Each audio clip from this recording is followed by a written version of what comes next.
Olá amigos, Tony Rodrigues, Além da Notícia.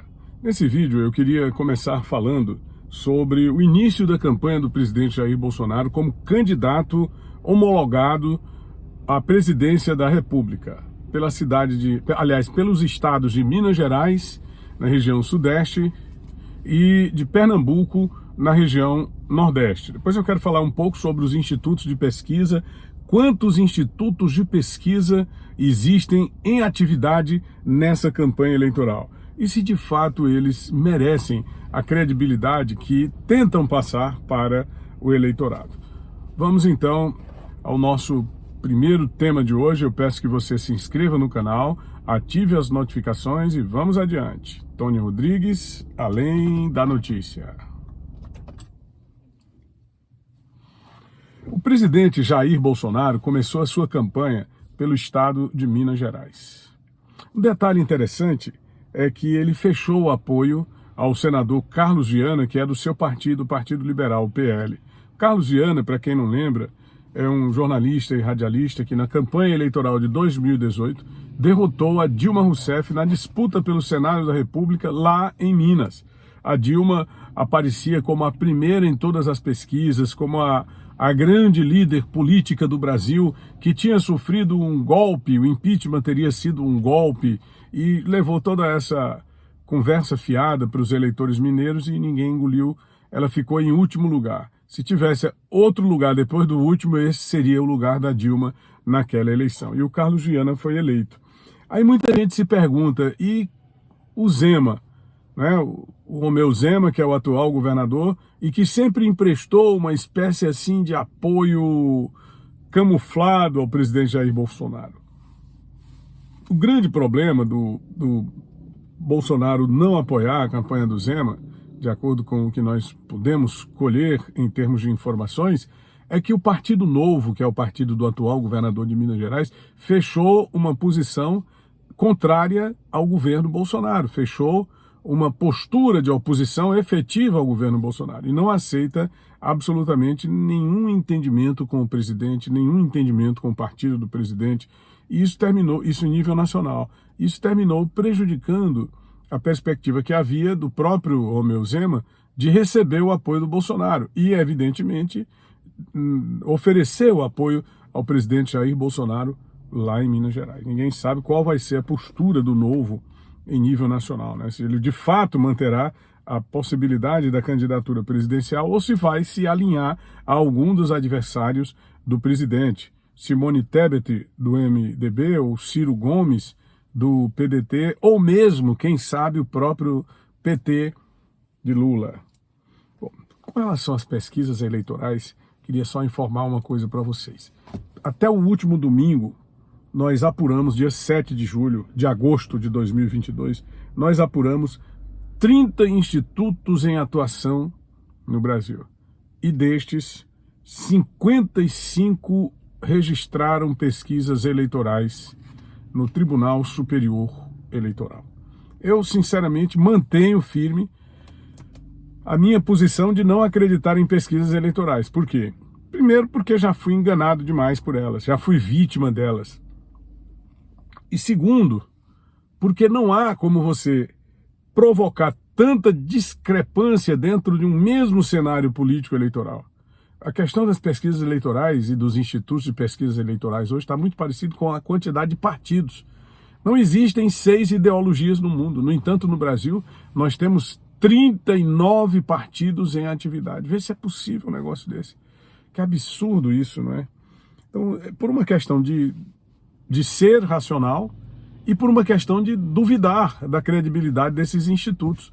Veja bem, em 2018, qual era o resultado apresentado no mês de agosto? Nesse mês que nós estamos agora, era que o atual presidente Jair Bolsonaro era o mais rejeitado entre todos os candidatos. Portanto, não tinha a menor chance de ser eleito presidente da República. Segundo todos os institutos, ele perdia para todos os candidatos no segundo turno. Eles fizeram a ressalva do Fernando Haddad, mas em determinados institutos ele perdia também para o Haddad. Outra coisa, os institutos eles colocaram como derrotados naquela eleição vários governadores que foram eleitos, como, por exemplo, Wilson Witzel, depois foi afastado, mas foi eleito, e os institutos diziam que ele não tinha a menor chance. O Romeu Zema, em Minas Gerais, o Ibanez, em Brasília, também era colocado como derrotado. E o maior exemplo foi esse que eu dei no início desse vídeo, que foi o exemplo da Dilma Rousseff como candidata ao Senado por Minas Gerais, aparecia em primeiríssimo lugar e tal, e disparada, totalmente disparada, e de repente, para onde é que a Dilma foi, meu Deus do céu? Qualquer instituto pode me responder o que foi que aconteceu ali no ano de 2018 em relação a Dilma? É um negócio assim que não dá para a gente entender. Parece até que esses institutos, não é que eles estejam brincando com a cara do nosso eleitor, porque isso aí a gente já sabe que eles estão fazendo, não é apenas isso, eles estão fazendo há muito tempo. É porque eles estão brincando com a nossa cara, achando que nós somos lesados mentais, e estão insistindo nessa brincadeira. Repare bem que o IBOP, que era o maior instituto de pesquisa do país, que estava em atividade desde os anos 1950, a primeira pesquisa do IBOP foi realizada na eleição presidencial de 1955.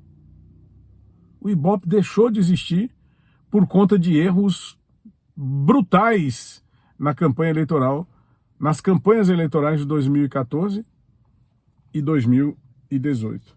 E hoje nós temos 30 institutos de pesquisa em atividade. É um absurdo. Olha, eu tentei levantar todos através de notícias publicadas pela imprensa e não consegui. Não consegui levantar todos os institutos. Foram 55 pesquisas registradas na presente campanha eleitoral.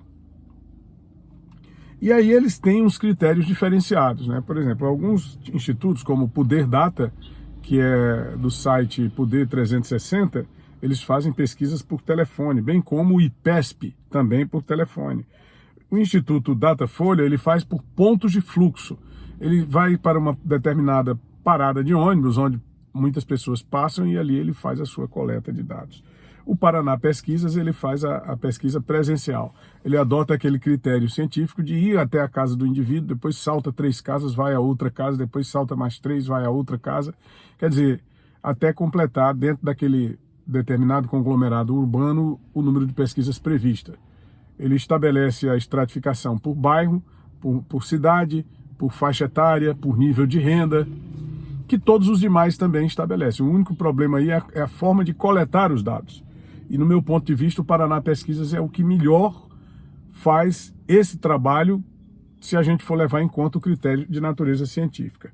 Mas nós temos também vários outros institutos, o BTG, FSB, o Instituto Ranking, o CAST, o Ideia Big Data, o IPESP, o IPEC, que vem a ser o antigo IBOP, o Instituto Brasileiro de Geografia, o Instituto Brasileiro de Opinião Pública e Estatística, o Futura Modal, tá? Quer dizer, o que a gente tem aí é um verdadeiro leilão de pesquisas, pesquisa para todo gosto, e chefes de campanha eleitoral que coordenam institutos de pesquisa. Vê se pode um absurdo desse. Quer dizer, o cara até recentemente foi coordenador de campanha eleitoral e agora está chefiando instituto de pesquisa. Somente, eu não sei entender essas loucuras de política que acontecem aqui no Brasil, mas acontecem. Olha, e recentemente nós tivemos um ajustamento nas pesquisas, né? Tivemos, já até falei sobre isso aqui no canal, um empate literal entre o presidente e o seu principal oponente, que é outra coisa que eu também não entendo, como é que um elemento condenado, um ladrão condenado em 3 instâncias, que está preso e é solto no ato institucional do Supremo, depois tem suas condenações anuladas politicamente pelo Supremo e vai concorrer à presidência da República. Você habilita um criminoso para ele disputar a presidência e depois quer que as pessoas levem o Brasil a sério. Isso é o nosso Supremo Tribunal Federal. E a nossa Justiça Eleitoral, porque a grande maioria dos elementos que compõem a Justiça Eleitoral, ou seja, o Tribunal Superior Eleitoral, são egressos do próprio Supremo Tribunal Federal. Mais recentemente, no domingo, uma pesquisa que foi publicada pelo Instituto Ranking coloca o presidente Jair Bolsonaro no cenário nacional como líder da pesquisa, 39 a 36. Ou seja, o presidente tem 4% a mais, fora da margem de erro, que é de 2,5 pontos percentuais. Bom, nesse verdadeiro leilão de pesquisas, a gente só vai ter a certeza absoluta do que está, porque isso aí é uma coisa inédita no Brasil, nós nunca tivemos tantos institutos, antigamente você tinha 3 ou 4 institutos, e aí dava para você fazer um acompanhamento, agora não dá nem para você acompanhar, certo? Não tem qualquer tipo de regramento para você ter um instituto, ou para montar um instituto, ou para definir uma estratégia de pesquisa. Só vai dar para a gente ter a plenitude do que de fato, a plena convicção do que está acontecendo aqui quando chegar o período mesmo da eleição, né? No dia da eleição, o povo vai, vota e diz quem é o presidente da República. Se é o presidente Jair Bolsonaro, que está como candidato à reeleição, ou se é o candidato que foi eleito pela maioria dos institutos, que está sendo eleito por antecipação, pela maioria dos institutos, pelo consórcio de mídia e pelos banqueiros e pelos mais altos escalões do empresariado brasileiro, descontente com as medidas que foram adotadas pelo atual governo do presidente Jair Bolsonaro. Então é isso, pessoal. Se você gostou desse vídeo, deixa aí o seu gostei, se inscreve no nosso canal e ative as notificações. Tony Rodrigues, Além da Notícia.